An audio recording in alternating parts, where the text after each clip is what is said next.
For today's reading, I've picked a short story by master storyteller Stephen King from his book Just After Sunset. Be advised, it contains some mature content, including one mention of drugs and alcohol. And it's called Graduation Afternoon. Janice has never settled on the right word for the place where Buddy lives. It's too big to be called a house, too small to be an estate, and the name on the post at the foot of the driveway, Harbour Lights, gags her. It sounds like the name of a restaurant in New London, the kind where the special is always fish. She usually winds up just calling it your place, as in, let's go to your place and play tennis, or let's go to your place and go swimming. It's pretty much the same deal with Buddy himself, she thinks, watching him trudge up the lawn toward the sound of shouts on the other side of the house where the pool is. You didn't want to call your boyfriend Buddy, but when reverting to his real name meant Bruce, it left you with no real ground to stand on. Or expressing feelings, that was that. She knew he wanted to hear her say she loved him, especially on his graduation day.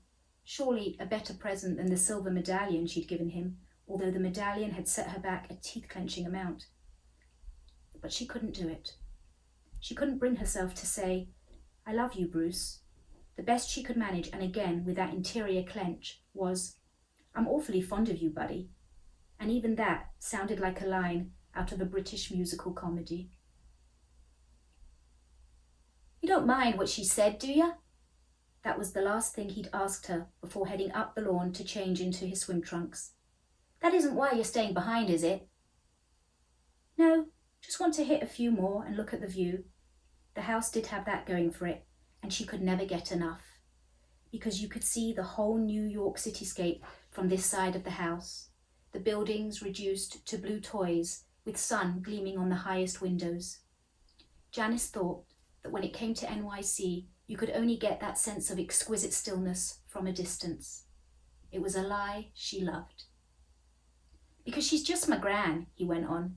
You know her by now. If it enters her head, it exits her mouth. I know, Janice said, and she liked Buddy's gran, who made no effort to hide her snobbery. There it was, out and beating time to the music. They were the Hopes, came to Connecticut along with the rest of the heavenly host, thank you so much. She is Janice Godlowski, who will have her own graduation day from Fairhaven High, 2 weeks from now, after Buddy has left with his 3 best buddies to hike the Appalachian Trail. She turns to the basket of balls, a slender girl of good height in denim shorts, sneakers, and a shell top. Her legs flex as she rises on tiptoe with each serve. She's a good-looking girl and knows it, her knowing of the functional and non-fussy sort. She's smart and knows it.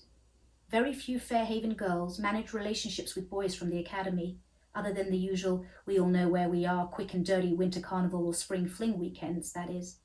And she has done so in spite of the ski that trails after her wherever she goes, like a tin can tied to the bumper of a family sedan. She has managed this social hat trick with Bruce Hope, also known as Buddy. And when they were coming up from the basement media room after playing video games, most of the others still down there and still with their mortarboards cocked back on their heads, they had overheard his gran in the parlour with the other adults. Because this was really their party, the kids would have their own tonight, first at Holy Now out on Route 219, which had been forewalled for the occasion by Jimmy Frederick's dad and mum, pursuant to the mandatory designated driver rule, and then later at the beach, under a full June moon, could you give me a spoon, do I hear a swoon, is there a swoon in the house? That was Janice something unpronounceable, Gran was saying in her oddly piercing, oddly toneless, deaf lady voice. She's very pretty, isn't she? A Townie. Bruce's friend for now. She didn't quite call Janice Bruce's starter model, but of course, it was all in the tone. She shrugs and hits a few more balls, legs flexing, racket reaching. The balls fly hard and true across the net, each touching down deep in the receiver's box on the far side. They have in fact learned from each other, and she suspects that's what these things are about, what they are for. And Buddy has not, in truth, been that hard to teach. He respected her from the first, maybe a little too much. She had to teach him out of that, the pedestal worship part of that. And she thinks he hasn't been that bad, given the fact that kids are denied the finest of accommodations and the luxury of time when it comes to giving their bodies the food they come to want. We did the best we could, she says, and decides to go and swim with the others, let him show her off one final time. He thinks they'll have all summer before he goes off to Princeton and she goes to State, but she thinks not. She thinks part of the purpose of the upcoming Appalachian hike is to separate them as painlessly but as completely as possible. In this, Janice senses not the hand of the hale and hearty good fellows everyone father, or the somehow endearing snobbery of the grandmother, a Townie, Bruce's friend for now, but the smiling and subtle practicality of the mother, whose one fear, it might as well be stamped on her lovely unlined forehead, is that the Townie girl with the tin can tied to the end of her name will get pregnant and trap her boy into the wrong marriage. It would be wrong too, she murmurs, as she wheels the basket of balls into the shed and flips the latch. Her friend Marcy keeps asking her what she sees in him at all. Buddy, she all but sneers, wrinkling her nose. What do you do all weekend? Go to garden parties? To polo matches? In fact, they have been to a couple of polo matches because Tom Hope still rides, although, Buddy confided, this was apt to be his last year if he didn't stop putting on weight. But they have also made love, some of it sweaty and intense. Sometimes, too, he makes her laugh. Less often now. She has an idea that his capacity to surprise and amuse is far from infinite. But yes, he still does. He's a lean and narrow-headed boy who breaks the rich kid geek mould in interesting and sometimes very unexpected ways. Also, he thinks the world of her, and that isn't entirely bad for a girl's self-image. Still, she doesn't think he will resist the call of his essential nature forever. By the age of 35 or so, she guesses he will have lost most or all of his current enthusiasms and will be more interested in collecting coins or refining colonial rockers, like his father does out in the carriage house. She walks slowly up the long acre of green grass, looking out toward the blue toys of the city dreaming in the far distance. Closer at hand are the sounds of shouts and splashing from the pool. Inside, Bruce's mother and father and Gran and closest friends will be celebrating the one chick's high school graduation in their own way at a formal tea. Tonight, the kids will go out and party down in a more righteous mode. Alcohol and not a few tabs of X will be ingested. Club music will throb through big speakers. No one will play the country music Janice grew up with, but that's all right. She still knows where to find it. When she graduates, there will be a much smaller party, probably at Aunt Kay's restaurant. And of course, she is bound for educational halls far less grand or traditional. But she has plans to go further than she suspects Buddy goes even in his dreams. She will be a journalist. She will begin on the campus newspaper, and then we'll see where that takes her. One rung at a time. That's the way to do it. There are plenty of rungs on the ladder. She has talent to go along with her looks and unshowy self-confidence.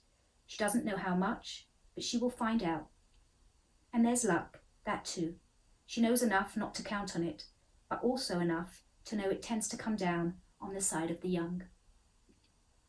She reaches the stone-flagged patio and looks down the rolling acre of lawn to the double tennis court. It all looks very big and very rich, very special. But she is wise enough to know she is only 18. There may come a time when it all looks quite ordinary to her, even in the eye of her memory, quite small. It is this sense of perspective before the fact that makes it all right for her to be Janice something unpronounceable and a Townie and Bruce's friend for now. Buddy, with his narrow head and fragile ability to make her laugh at unexpected times. He has never made her feel small, probably knows she'd leave him the first time he ever tried.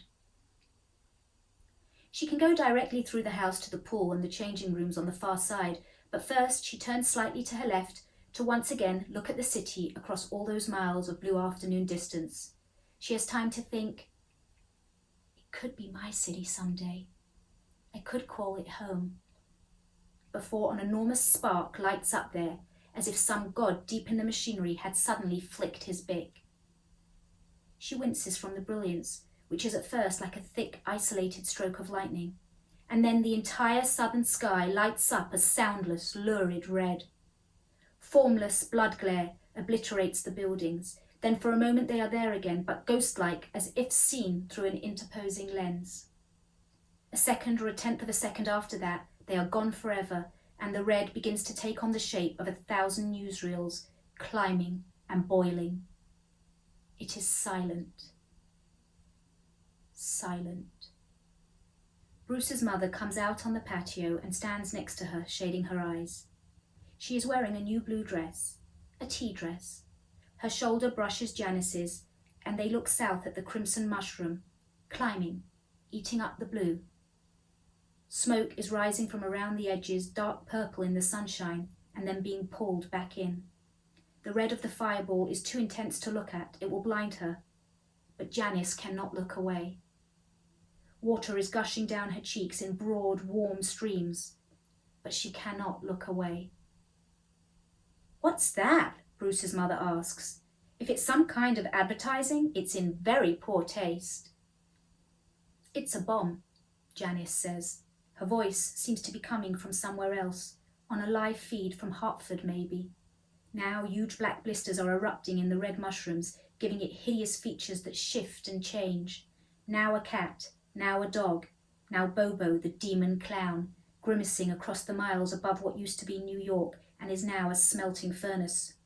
A nuke, and an almighty big one, no little dirty backpack model or... Whap! Heat spreads upwards and downward on the side of her face, and water flies from both of her eyes, and her head rocks.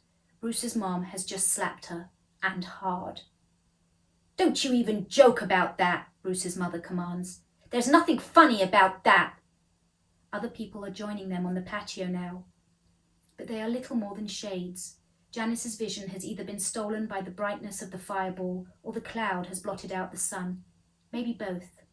"That's in very poor taste!" Each word rising, taste comes out in a scream. Someone says, "It's some kind of special effect. It has to be, or we'd hear..." But then the sound reaches them. It's like a boulder running down an endless stone flume. It shivers the glass along the south side of the house and sends birds up from the trees in whirling squadrons. It fills the day, and it doesn't stop. It's like an endless sonic boom. Janice sees Bruce's gran go walking slowly down the path that leads to the multi-car garage with her hands to her ears. She walks with her head down and her back bent and her butt sticking out, like a dispossessed war hag, starting down a long refugee road. Something hangs down on the back of her dress, swinging from side to side, and Janice isn't surprised to note, with what vision she has left, that it's Gran's hearing aid. "I want to wake up," a man says from behind Janice. He speaks in a querulous, pestering tone. "I want to wake up. Enough is enough." Now the red cloud has grown to its full height and stands in boiling triumph where New York was 90 seconds ago. A dark red and purple toadstool that has burned a hole straight through this afternoon and all the afternoons to follow. A breeze begins to push through. It is a hot breeze. It lifts the hair from the sides of her head, freeing her ears to hear that endless, grinding boom even better.